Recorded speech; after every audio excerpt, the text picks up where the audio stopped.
May 5, 1864. Saunders Field, the Wilderness, Virginia, mid-morning, the Battle of the Wilderness was raging. 120,000 Union soldiers, 65,000 Confederates fighting in dense woods so thick you could barely see 10 yards ahead. The smoke from thousands of rifles made it worse. Men were shooting at sounds, at shadows. In the middle of the battlefield was a clearing called Saunders Field, the only open ground for miles. And running through that field was a rain-washed gully, deep enough to provide cover from the bullets and artillery shells raining across the clearing. A Union soldier running for his life dove into that gully to escape Confederate fire. A Confederate soldier also running dove into the same gully to escape Union bullets. They crashed into each other in the bottom of the gully, scrambled apart, grabbed for their weapons. Then they stopped. They were alone in that gully. No one else could see them. One Union. One Confederate face to face. They could have shot each other, but something else happened. They started arguing about who was the better soldier, about whose army was winning, about whose cause was right. The argument got heated, insults were exchanged, and then the Confederate soldier said something that would stop an entire battle. "You think you're so tough? Prove it. You and me, fists. Right now, winner takes the loser prisoner." The Union soldier thought about it, then he grinned. "You're on." They climbed out of that gully. They walked into the middle of Saunders Field in full view of both armies, and they started fighting, bare-knuckle boxing, in the middle of a Civil War battlefield. And 185,000 soldiers stopped fighting to watch. This is the story of the fistfight that stopped a battle. The story of two men who decided to settle the Civil War, at least for a moment, with their fists instead of their rifles. And the story of how sometimes, in the middle of terrible violence, human beings can still surprise you. Welcome, friends. I am so glad you are here with me today.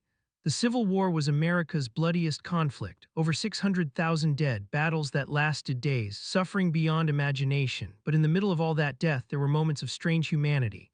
Moments when soldiers on opposite sides recognized each other as human beings. Moments when the war stopped making sense and something else took over. The fistfight at Saunders Field is one of those moments. It sounds like fiction. It sounds like something a Hollywood screenwriter would invent because it would make a great scene.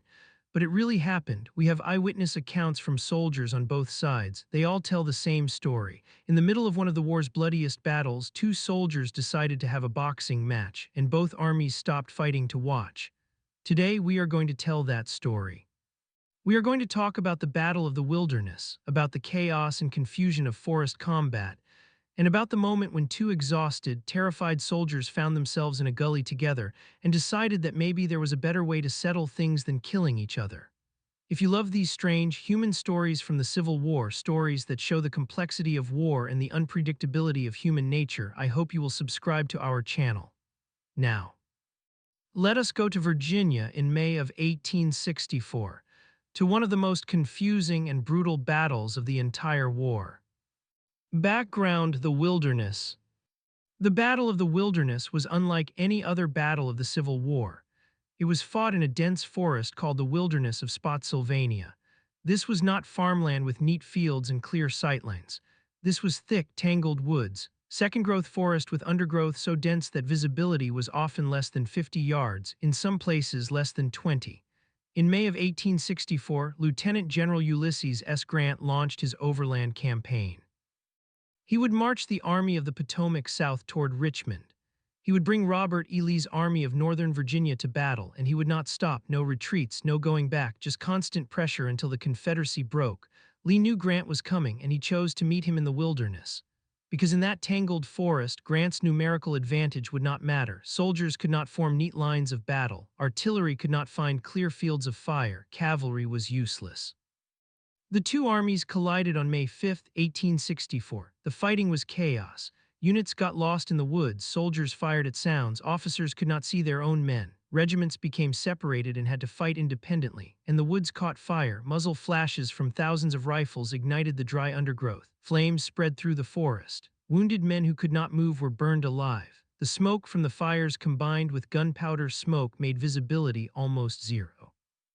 It was hell. Soldiers on both sides said it was the worst battle they had ever fought, not because of the casualties, though those were terrible, but because of the confusion, the fear, the sense that you were fighting blind against an enemy you could not see. In the middle of this nightmare was Saunders Field, a clearing, maybe 400 yards across, the only open ground in the area, and that is where our story takes place.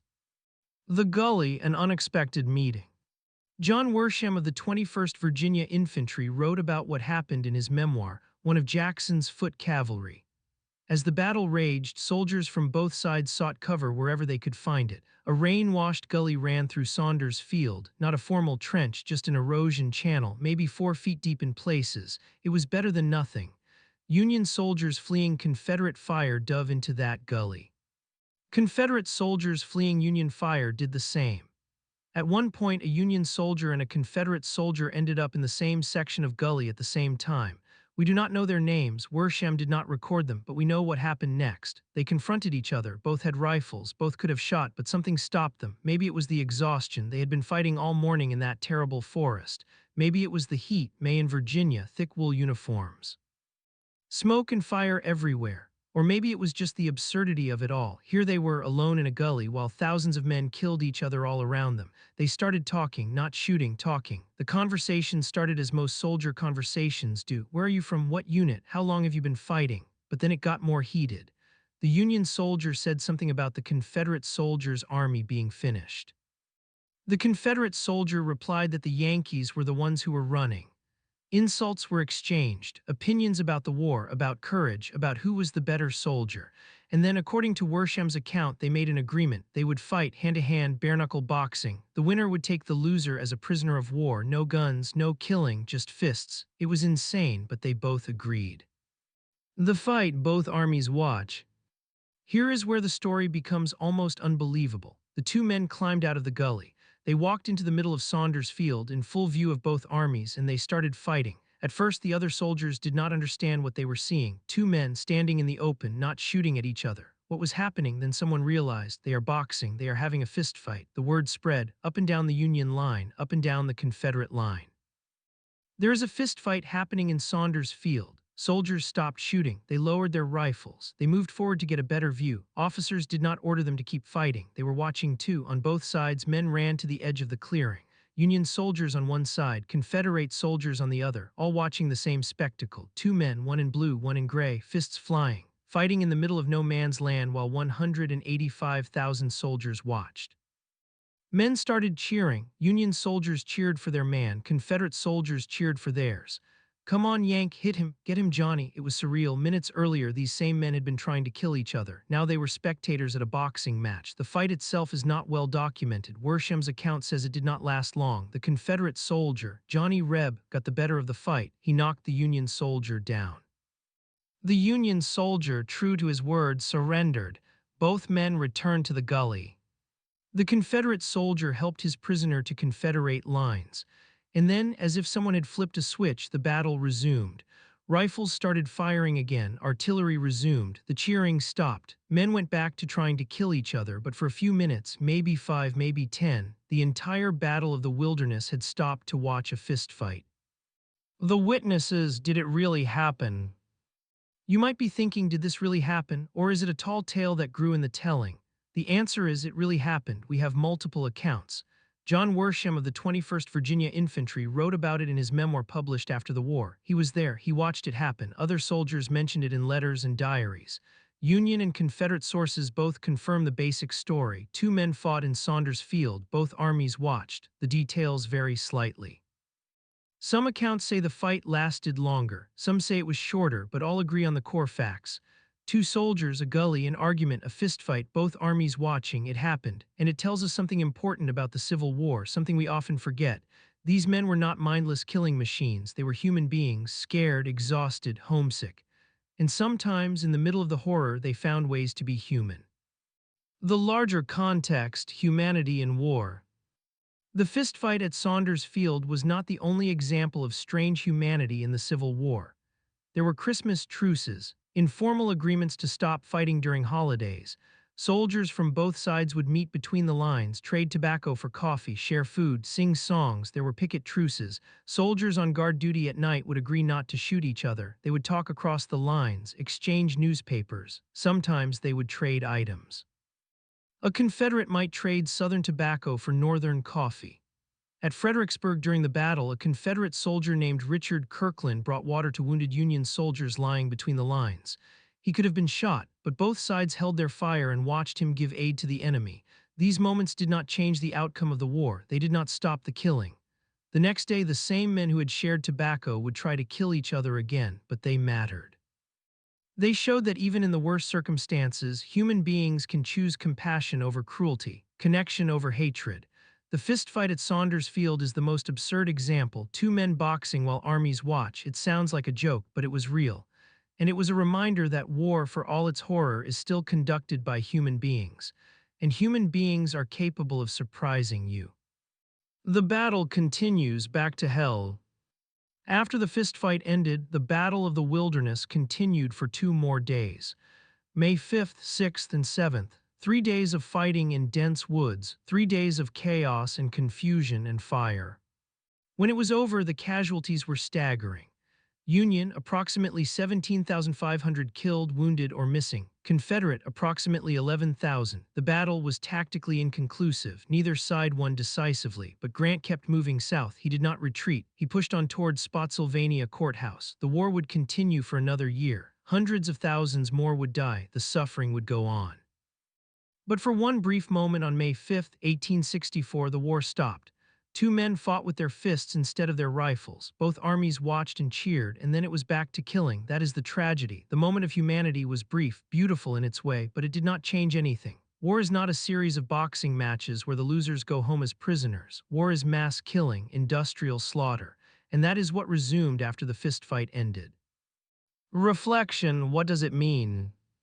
Friends, what are we supposed to make of this story?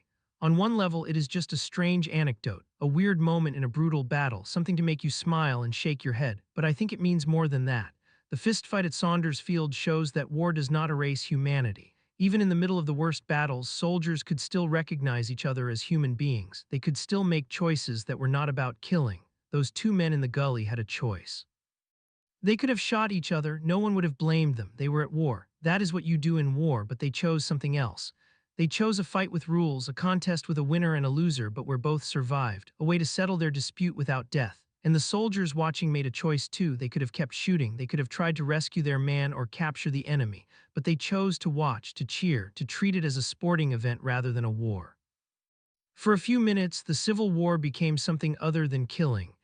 It became human again. That did not last. It could not last. War is too big, too terrible, too much momentum. But for those few minutes it was possible, and that matters. As we close today, I want you to picture that scene one more time. Saunders Field, the wilderness. May 5th, 1864, two men in the middle of a clearing, fists raised, fighting, surrounded by smoke and the sound of distant gunfire, and on both sides of the field thousands of soldiers, Union and Confederate, enemies who had been killing each other minutes before, all watching the same fight, all cheering for their man. For a moment they were not enemies, they were spectators, fans. Human beings watching a contest between two other human beings. It did not change the war. The killing resumed. The battle of the wilderness continued. Thousands more died. But that moment happened. It was real. And it shows us something about who we are. Even in the worst circumstances, we can choose to be human. We can choose connection over hatred. We can choose to let two men settle things with their fists while we watch and cheer rather than continuing to kill each other. That choice is always available, even in war, especially in war. The fistfight at Saunders Field lasted maybe 10 minutes. The Battle of the Wilderness lasted 3 days. The Civil War lasted 4 years, but that 10-minute fistfight tells us more about human nature than all the killing, because war is humans at our worst, but that fistfight, that was humans at our most human. Friends, if this story moved you, please share it. These strange moments of humanity in the Civil War deserve to be remembered. And tell me in the comments, had you heard this story before? What do you think made those soldiers stop fighting to watch? I read every comment and I love learning from you. Thank you for spending this time with me. Until next time, keep their memory alive.